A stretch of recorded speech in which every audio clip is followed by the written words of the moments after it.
Alam mo ba na may isang kaganapan na nagaganap sa lahat ng tao, mayaman man o mahirap?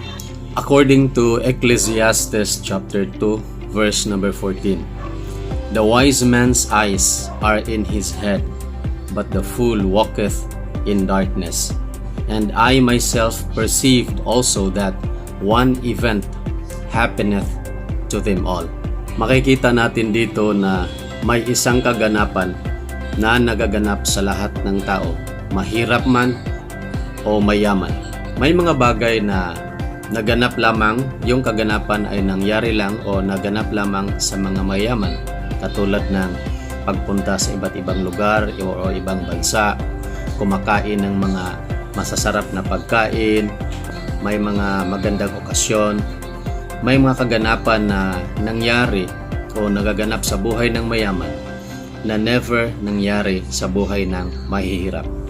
Pero makikita natin dito sa ating ibinasa na isang kaganapan nagaganap sa lahat ng tao. Ibig sabihin, itong bagay na to, siya ang naging equalizer sa lahat ng tao. Sa kaganapan na to, hindi pinag-uusapan mahirap ka ba o mayaman, hindi pinag-uusapan kung may pera ka ba o wala, may function ka ba sa isang bansa o politiko ka ba o ano ba ang katayuan mo sa buhay. So dito makikita natin na lahat ng tao ay equal pagdating sa itong kaganapan na to. Ano kaya ito? Sabi ng Bible, one event happeneth to them all. Yang kaganapan na yan ay yang tinatawag na kamatayan. Ang kamatayan ay para sa lahat. Ang kamatayan ay hindi tumitingin kung ano ang kayuan mo, hindi tumitingin kung mayaman ka ba.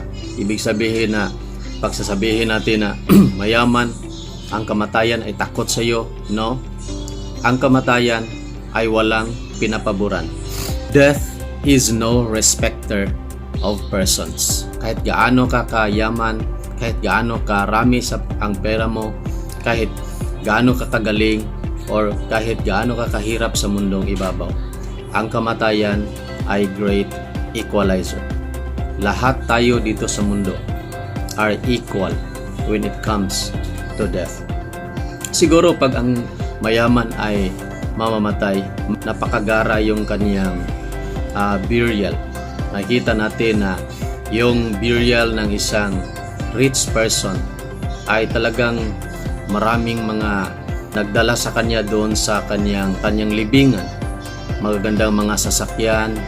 Samantalang yung mahirap pag namatay ay simple lang.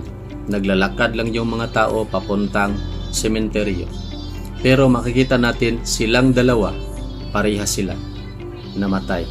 Pareha sila dinala sa libingan dahil ang kamatayan ay great equalizer.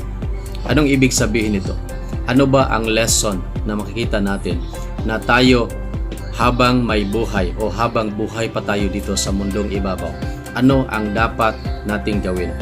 Ano ba ang mga bagay na dapat nating matutunan o dapat nating maposes habang buhay pa tayo dito sa mundong ibabaw? May isang bagay na dapat nating maposes o dapat nating iposes habang buhay pa tayo dito sa mundong ibabaw. At yun ang tinatawag na spirit of forgiveness. Okay? Sabi dito sa Bible in the book of Matthew chapter 18 verse number 21. Then came Peter to him and said, Lord, how oft shall my brother sin against me, and I forgive him? Till 7 times? Verse 22, sabi ni Jesus, Jesus saith unto him, I say not unto thee, until 7 times, but until 70 times 7. Nagtanong si Peter kay Jesus. Sabi niya kay Jesus, ilang bisis ba dapat magkasala yung kapatid ko? At ilang bisis ko ba siya patawarin? So makikita natin na parang ang point niya is parang may limitation. Okay?